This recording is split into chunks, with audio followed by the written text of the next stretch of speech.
I was telling them how well my latest book did in Germany, where it got to number 3 on the national bestseller list over there. That's the Good Bad Who Knows book. And he said, yeah, it's the same in Indonesia.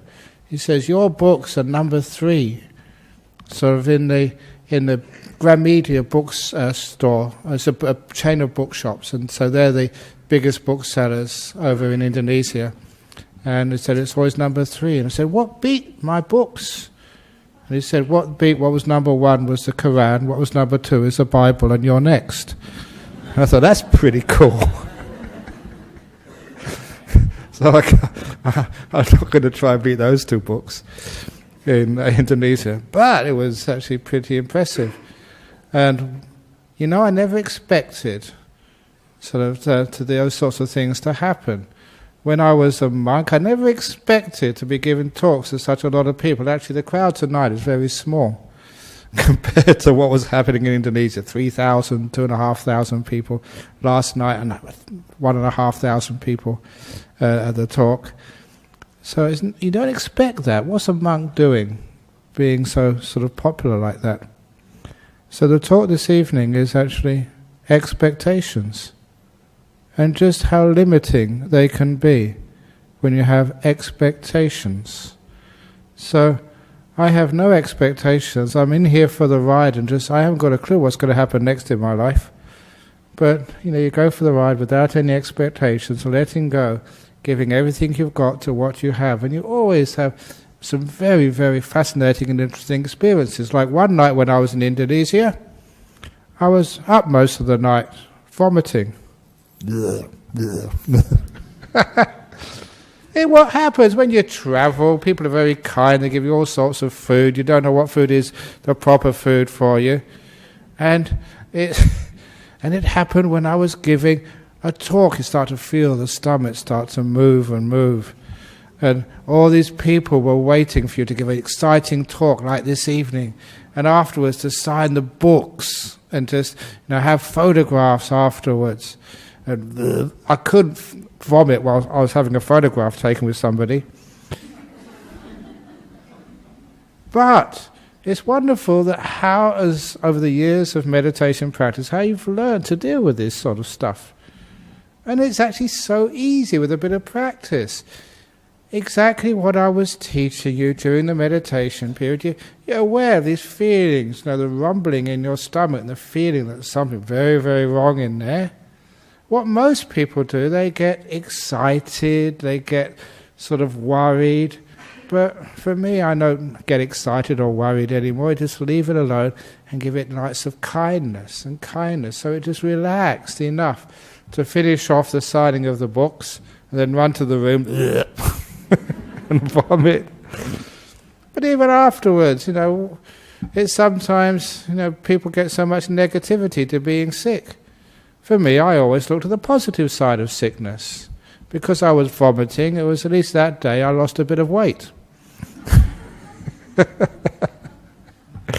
And it was just interesting stuff to see what, I got in my tummy all the time.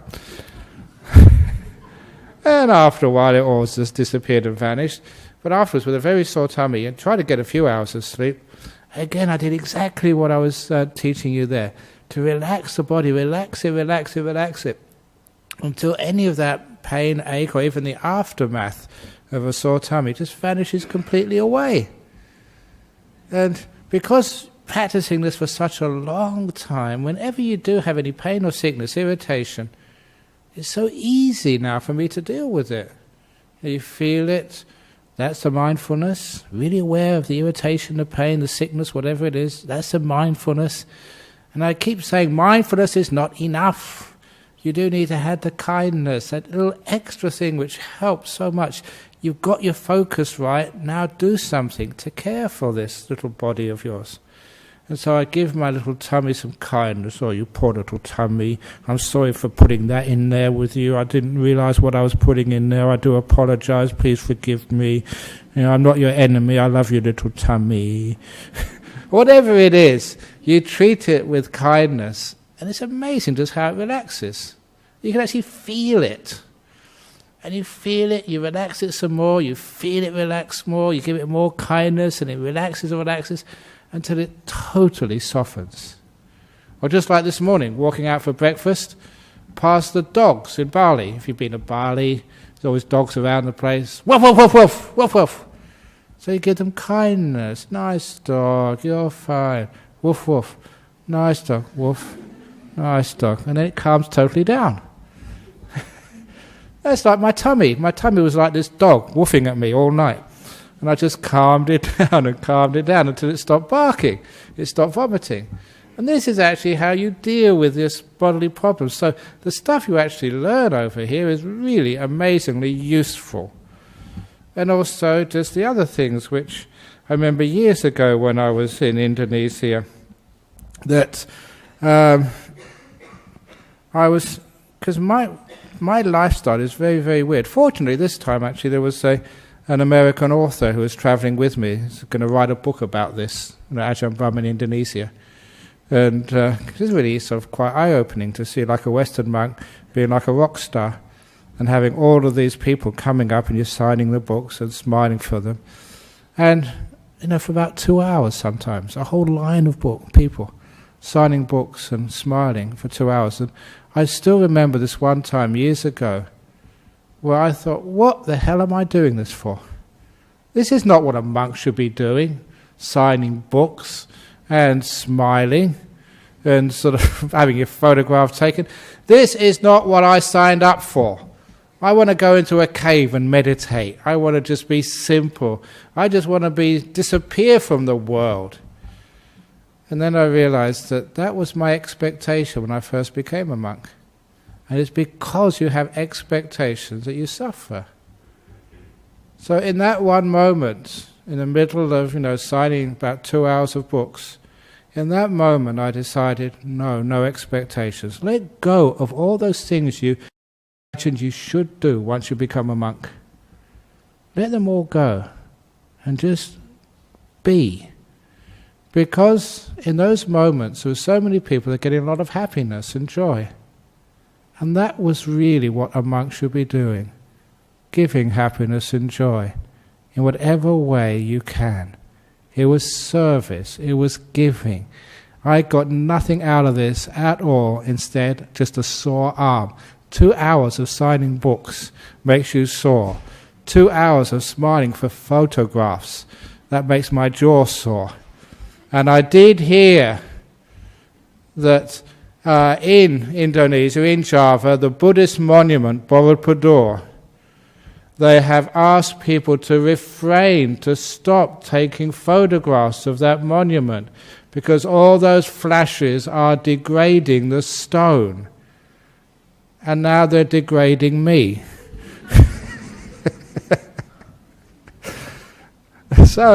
But then I thought, no, that's not the way that any sort of spiritual person, any wise, compassionate person should act. People they were getting so much happiness out of this.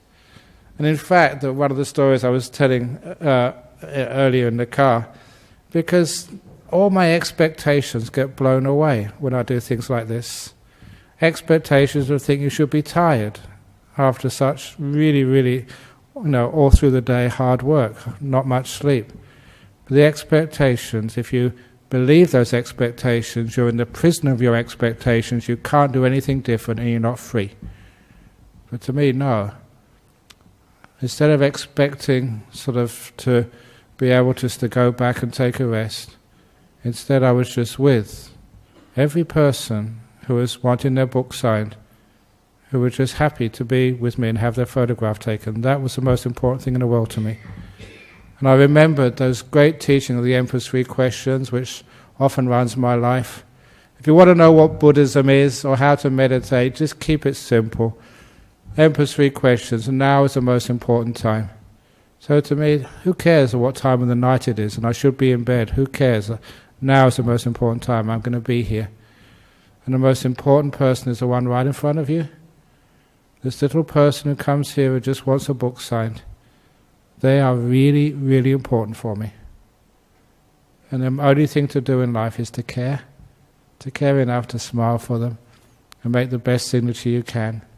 These days when I do Ajahn Brahm in the A, I do a smiley face in the A now, just to make people that tiny bit more happy. And it gives them joy. And that's a wonderful experiences. I was telling people that on these talks many Muslims come, and you know that people, especially in places like Australia, Europe, United States, stereotype the Muslims and they expect so much out of them. And this one young lady come up to have her book signed and totally ruined my expectations of what a Muslim should be. Because she came up, she was a young girl in her hijab, very devout woman. So, can you sign my book? And I said, yeah, I can. She said she watches me on YouTube. Great. She might be watching me tonight. But if you do, please excuse me for letting people know this. Because as soon as she signed my book, as soon as I signed, I signed her book. I'm tired, come on. As soon as I signed her book, she put her hand over her mouth and said, oh shit, he's signing my book. It's the first time I've heard a Muslim say, oh shit. She was so excited, she's forgot herself. And so all my expectations of Muslims being different than Australians totally vanished. Just the same. And this is an Indonesian Muslim, by the way. So, when you give up your expectations of what a person should be and what you should be doing and how you should be doing it, you have this incredible freedom instead. Maybe a year ago, there's a person here in Noramara, just before the talk, they asked me this question. They were not satisfied with their life. And the way they put it was, they said, this is where I should be. And they used their hands to try and describe it. This is where I should be. This is where I am right now. And I'm trying so hard to move myself up to where I know I should be. It's caused me so much stress and difficulty in life. And that's where I said, okay, I can understand your problem, and the solution is very simple. Here is where you're supposed to be. Here is where you are, and you're trying to push where you are up to where you're supposed to be. How about lowering where you're supposed to be to coincide with where you are? And she got it straight away. She realized the problem. We're always trying to improve ourselves, to be better, to be perfect, to be successful. One of the things I was saying over in Indonesia was, when I was young, I always thought you should be successful and then you can be happy. Get a nice partner, get a nice place, get a nice business, enough money in the bank, and then you can be happy. And then I found out by a little bit of Buddhism, but mostly psychology, that they said that's the wrong. You've got to be happy first, get a job you really enjoy, and if you have a happy person, a good job, then you will be successful, your career will take off. But then I realized both are totally wrong. Happiness is success.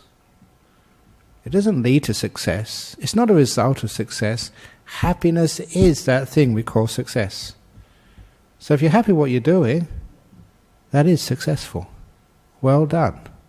You've made it already. Everything else is extra. Changes a lot of what you want to do. So that lady, this is where I am. This is where I want to be. She thought success was somewhere where she was not. I said, no. As soon as you're content where you are, now you're happy. Change your expectations to where you are.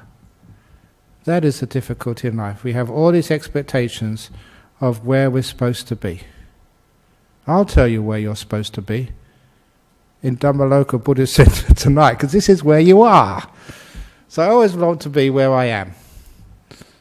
And I lower my expectations, because otherwise it's just far too much stress. But people say, how can you have achievement and progress in life? Oh, come on.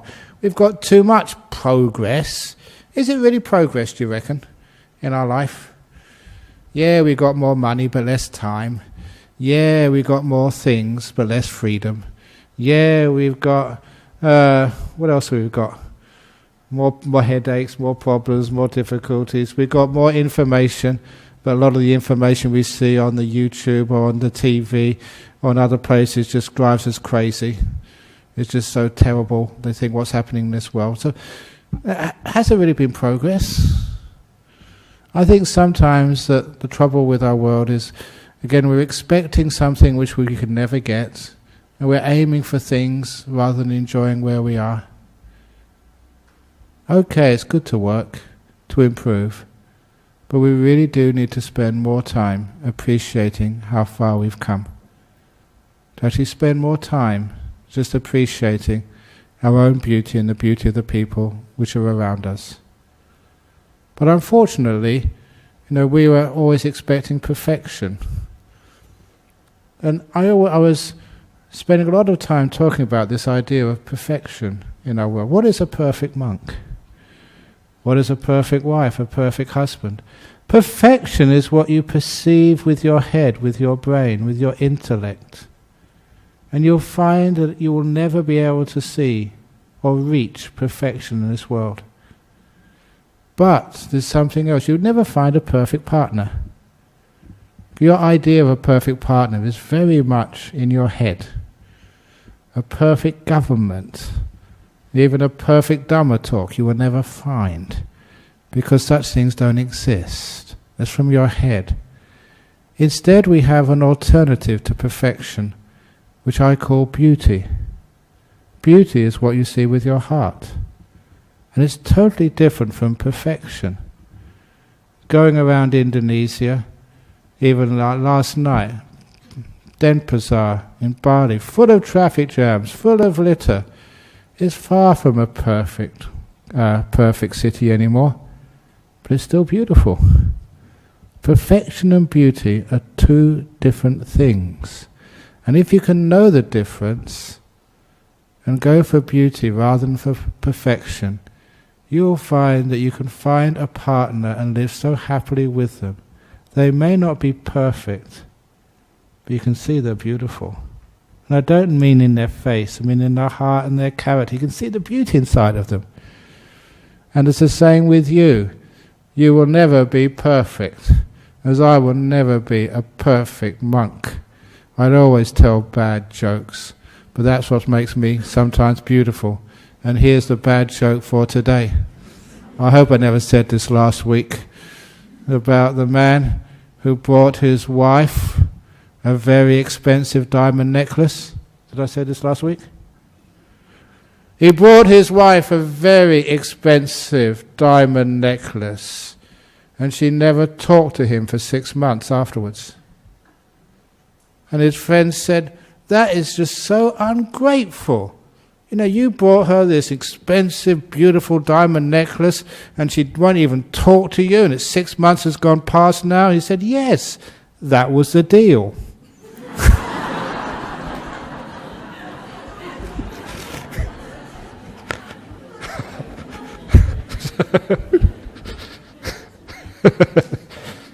So, it's not a perfect joke. It's probably people get offended on that, but it's beautiful. It makes people laugh. So when you change the difference, understand the difference between perfection and beauty. Perfection is what we try and expect, but beauty happens when we don't expect anything. And we just open our eyes to see what's there, and we find there's so much beauty in this world when we stop expecting things. So when you look at your partner, stop expecting so much from them, and instead sort of see their beauty. Don't even try to make them perfect. It's impossible. You've been trying years to do that. It never works, but you can always see beauty in people. And the wonderful thing is, once you start to see beauty in people, they actually move into closer to perfection. They defy your expectations and become amazing people. Remember all the prisoners which I taught? They were far from perfect people, but they were beautiful. I remember there was actually today on the flight coming back, I flew back from Denpasar on Air Asia, and the guy sitting right behind me was a bikie, a big guy. He's obviously been on holiday in Bali, because he had this big tattoo on his arm, coffin cheetahs. Big on his arm. He's a huge guy, and he was sitting right behind me. So I decided I'm not going to recline my chair to have a sleep.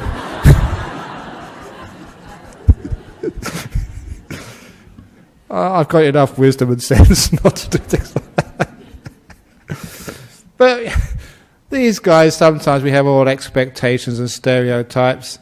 And I always remember that years ago that there's one of the mothers of a bikie called me because her bikie friend had died in an accident, which happens, driving the bike too fast, or I don't know if it's on drugs or whatever, but actually hit a telegraph pole and died.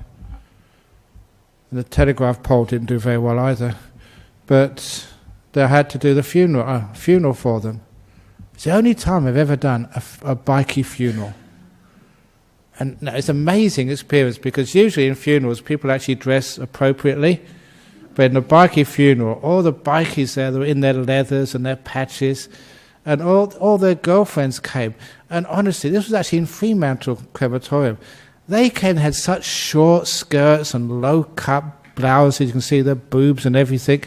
It was like they were going to a nightclub, and it was supposed to be a funeral, but that's just bikie culture.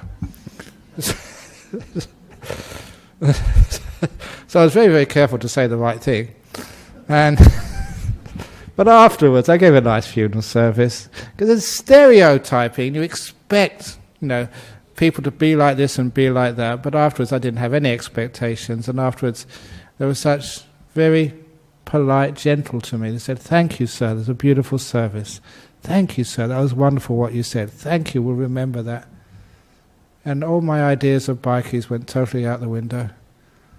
And as you actually meet and see and discuss with them, I don't know what you read in the newspapers, but these are human beings as well, because at that time I could see the beauty in them.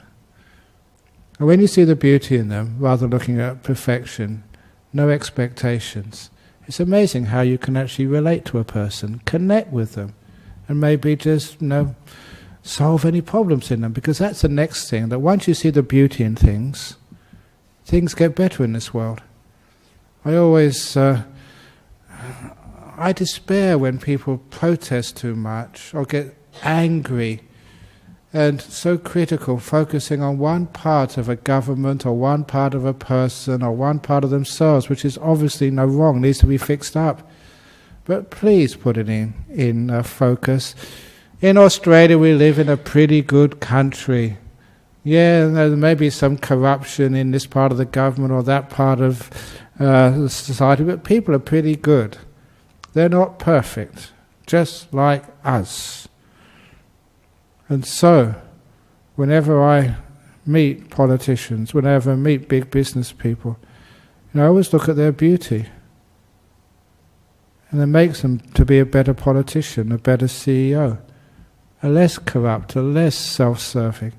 If you see the beauty in other people, it actually increases their performance.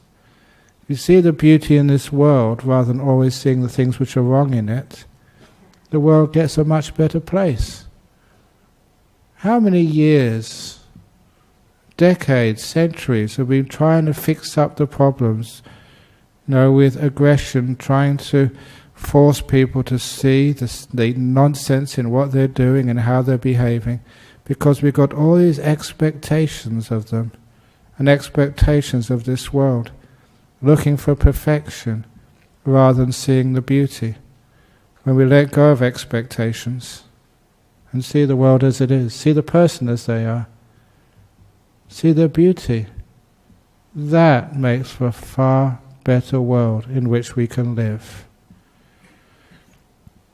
So, I always try and catch myself. Please, Ajahn Brahm, don't expect too much of yourself. But see, the kindness and the beauty in this world, in yourself, in others. Even the monks with whom I live, they're far from perfect. And sometimes some of the things they do, oh my goodness, what do you do that for? But I always look upon them as very, very beautiful companions and wonderful people to live with. And if I try to make them into perfect monks, I think they would all leave.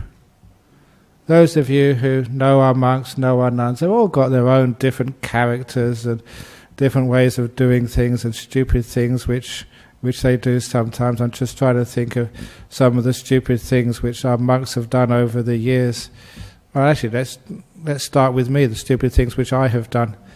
Somebody just showed me some of the photos of the early days at Bodhinyana, and it reminded me that when we built our kitchen, after I did a lot of the work on that, building the dining room kitchen, the lower building there, and when you do brickwork, you have to sort of acid the walls to clean up the marks of the cement. So I was working all morning, just brushing all the walls with acid to clean them, to make them look good. It was time for lunch, so we went out for lunch, and we had the lunch was given by I don't mind saying the name. Some of you know that Bin Anson and his wife Yupa brought the lunch, and with their two daughters. Oh, they only had one daughter, just a newborn baby. And after giving us the lunch, their baby sort of pooped in their diapers. So she had to take it off. Was looking for some water to wash her bottom. And what did she use? The acid. This poor little girl started screaming. It didn't really hurt her because it was all watered down. It wasn't like concentrated. But she certainly went red. But it did the job. It really cleaned her backside.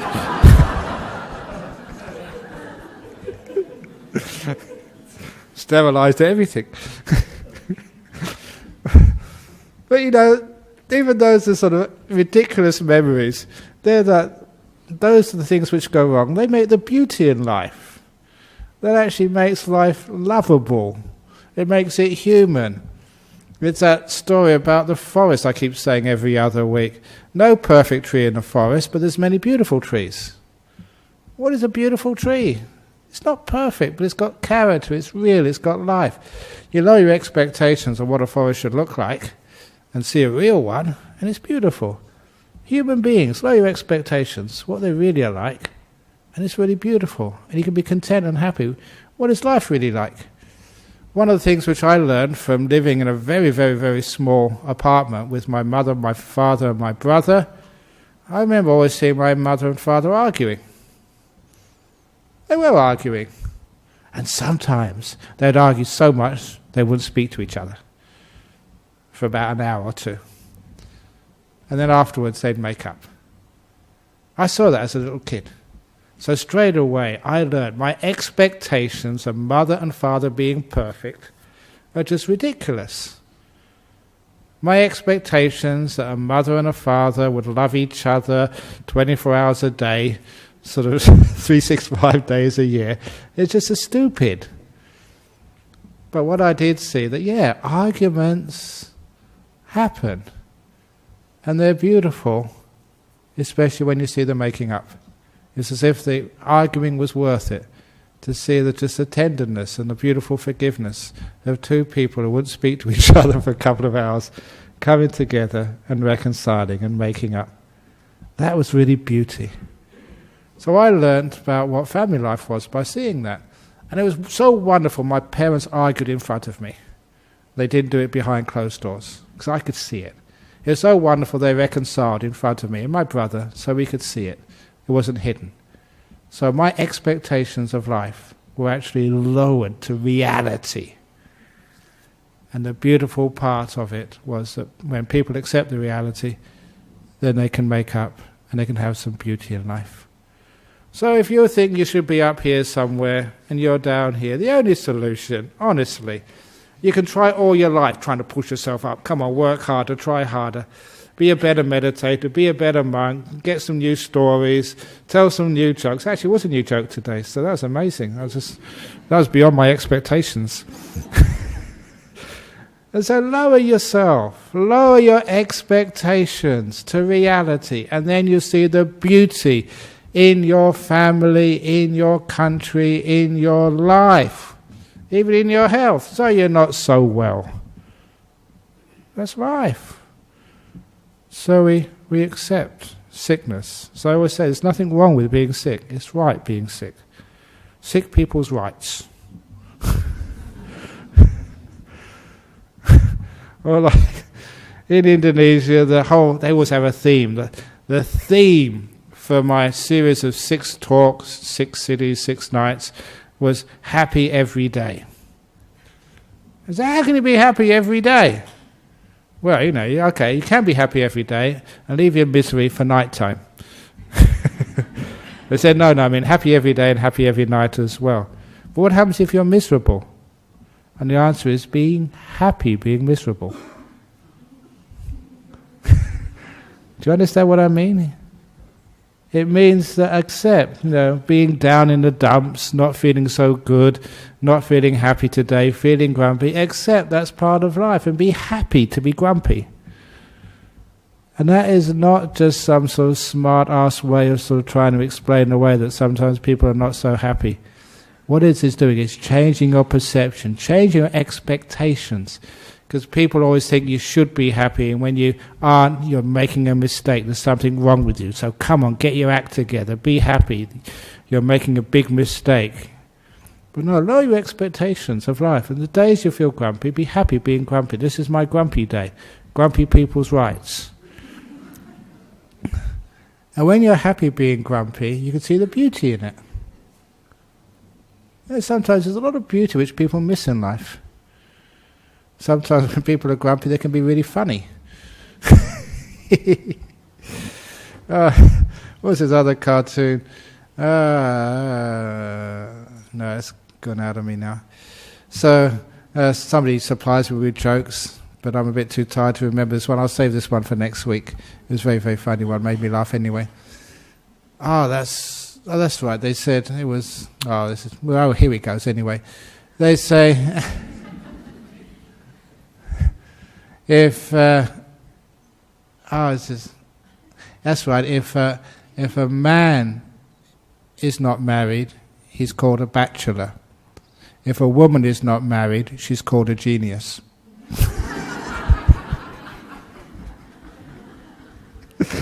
It was for a feminist. But some of you will object to that. Some of you will find it funny. But you know that I find it very, very beautiful when you can tell stories and jokes and people laugh together. There's a beautiful thing about humour and happiness. So the happiness about beauty, about sort of laughing together. Because what it does, it would take away the seriousness of life. We take away the pain and the striving to make it a better place. And we can realise this is the human condition. We're laughing at ourselves. We're laughing at the human condition. We're actually lowering the expectations. Stop trying to fix things and appreciate things. Because that's what expectations do. As long as you have an expectation of what it should be like, then you always have a lot of striving, a lot of fixing to do. I don't know how many of you in your past have tried to fix your partner. It never works. And these days people try and fix themselves. And that doesn't work either. Huge self-improvement industry, which I always object to. Self-improvement. Who says you need improving? Who is competent to judge that you're not good enough? Why did you buy into that idea you're not good enough? So, I don't know where it came from, but many of you have brought that idea you're not good enough and you need to be improved. And I come along and say, no, you're perfect enough. You're more than good enough. You're not perfect, but you're beautiful. And I don't want you to change. What would the world be like without a Donald Trump?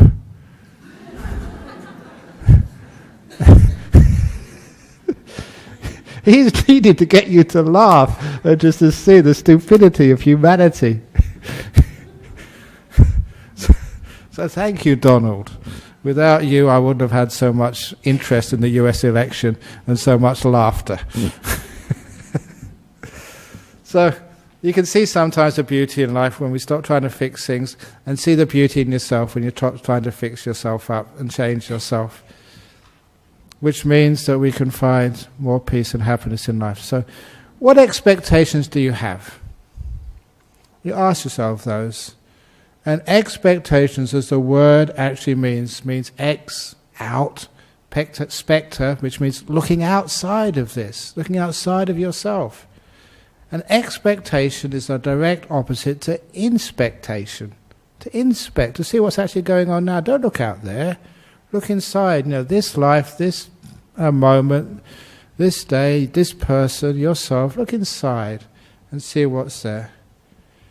And you usually find, if you look inside and see what's there, with a bit of compassion, it's more than good enough. In fact, you can be extremely happy and at peace with yourself, no matter what's happening. On another night, when I was in Indonesia, there was a room and it was so many mosquitoes were in the room. So I was being bitten all night, another night without much sleep. So what did I do? So this is Indonesia, it's Asia. What do you expect? There are mosquitoes around. It's Asia. So I accepted the mosquitoes and I was kind to them because I thought to myself, well, I don't work for my food. I don't cook my food and buy it in the supermarket. People come and feed me every day.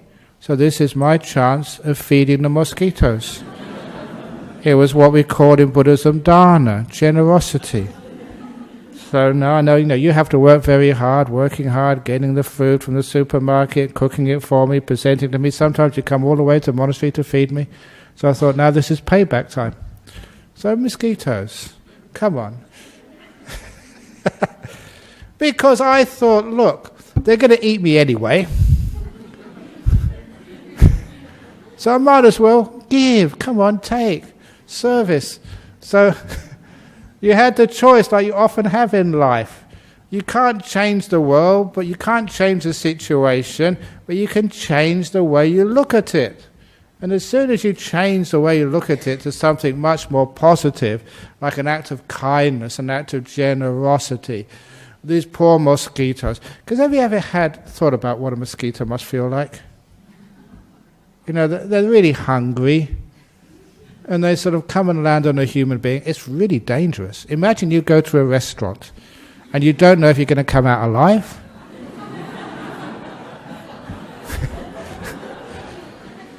That's what a mosquito does every time. So it's also, imagine those mosquitoes, when they had me, they had all the time in the world, they could relax and drink as much as they wanted. Most of these mosquitoes, because they're so afraid of being swatted, they must probably have really bad digestion. They're so anxious to get it out of the way quickly and run away as fast as they can. But so now I gave them this beautiful kindness and time. Please have as much as you like. And I got plenty left in there.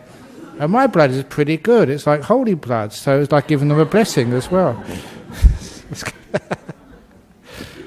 So when I thought like that, I didn't get upset and agitated. I remember what the Buddha said. The body might be in pain, but the mind doesn't have to be in pain. Yeah, it itches and it goes away after a few minutes. And I don't get dengue fever, or even in Thailand I got bitten by so many mosquitoes in many areas with malaria. I never got malaria or dengue because there's a lot to do with the way your mind is positive. No stress, which means you get pretty healthy. So stress out, worry, be anxious, then you're going to increase the likelihood that these viruses actually just take a hold on you. When you're anxious and have a bad attitude towards the unpleasantness of life, that tenses you up. I think probably that affects your immune system. Your immune response doesn't act as powerfully as if you've got a positive mind, which means the viruses actually take over and you do get these diseases, but I never do. And so what is happening there is the attitude of mind not only makes you more happy when these things occur, you can see even the beauty in them, you have fun with them, and it also means that you keep healthy. So when you see the beauty in things rather than perfection, you usually actually improve your quality of life, your health, and everything else. So please, in your life, lower your expectations of the other people you live with, and especially yourself. To see that you're perfect enough, you don't need to be improved. You're good enough. And when you see that, all the things which you hope to achieve through improvement, you gain. You experience them. When you stop trying to improve yourself, you accept yourself and love yourself for who you are. All the things you wanted through improvement, you get. You know, the happiness, the health, the ability to love and be loved to other people. Why is it that sometimes people can't find a relationship together? Because they're just far too tense. They're not relaxed. They're not at ease with themselves or with life. They're not happy. If you lower your expectations of yourself, so you're happy with yourself, that comes across to others. You're a really nice person to live with. I lowered my expectations. That's why I spend every night with at least 300 people. I really should actually change my ways so I can have a bit more peace and quiet. But the happiness, the joy, seeing the beauty, that is what is important in life. And that is what will grow a much better, happier, more harmonious world. When you expect other things of other people, rather than seeing their beauty, all you get is disappointment through expectations. You lower your expectations, you see beauty, you get happiness, and that is success. Thank you.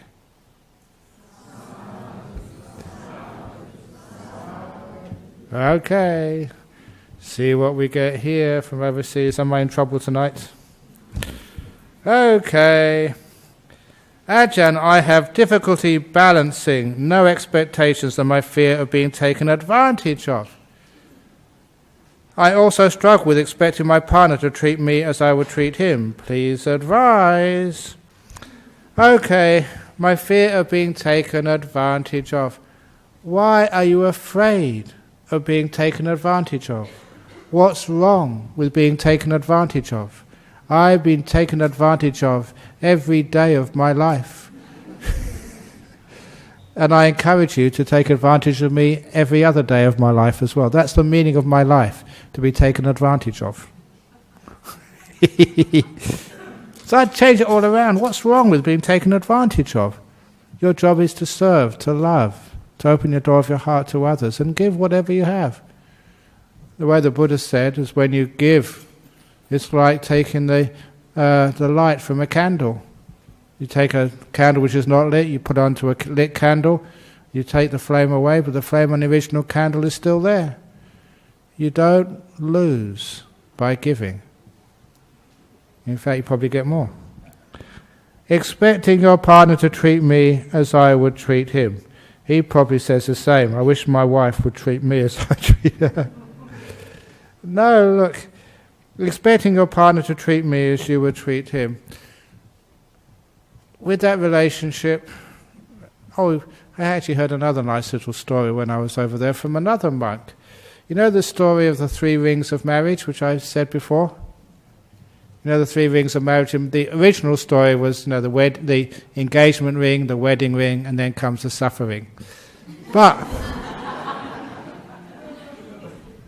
there was a much more positive, the 3 rings of marriage, which was the care ring, share ring, and offer ring. Much more positive 3 rings of marriage, which I'm going to use in the marriage ceremonies I do from now on. So it's care ring. And who do you care for? You care for us, the institution. And you share. And also part of that is offering yourself into the marriage. Giving, that's part of things. So, expecting your partner to treat me as you would treat him, you have to let go and lower your expectation of your partner. And then, instead of looking at him as being imperfect, or her as being imperfect, then you can actually see their beauty. And once you see their beauty, they see it themselves, and that's what they show you back. And then there's no problem in your relationship ever again. See the beauty in another person first, if you want them to show you their beauty. Ajahn, you have taught us before not to have so much expectation from our kids, but it's so hard not to do it. If I let go of that, my kids might think I don't care about them. Please help, Ajahn. No, caring and expectations are actually opposite. When you expect something of your kids, you don't care for who they are right now. You want them to sometimes be different.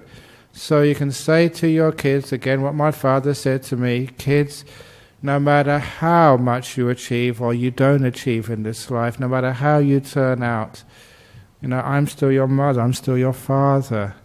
The door of my heart will always be open to you.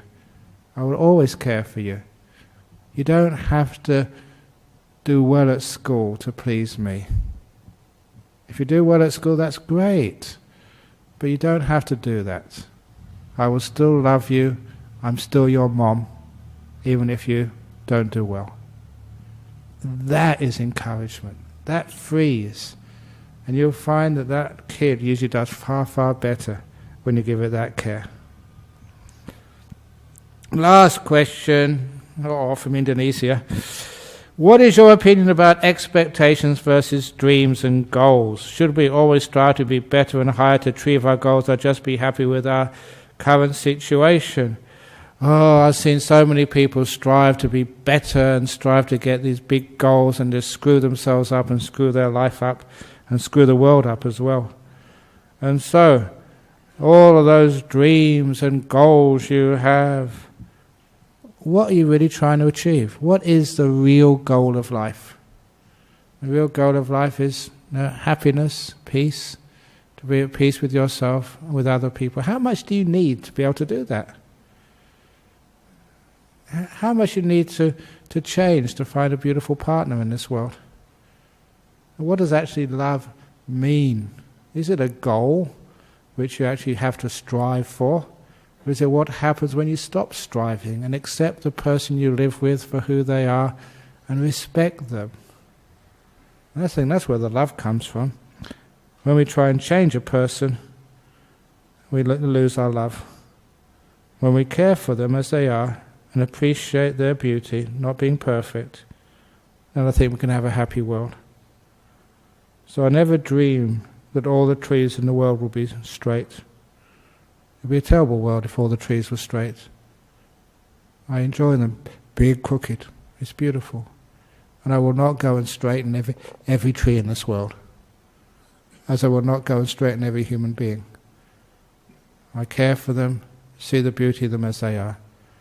So like the striving and the goals is more like the games the kids play, the video games.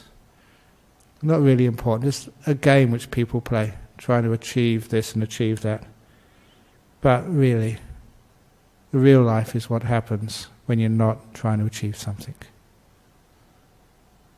Okay, that's it for tonight, folks. I hope it made sense. If it did, that's beyond my expectations because I'm totally exhausted. I should not be able to give a talk at all tonight. Haven't slept for quite a few days.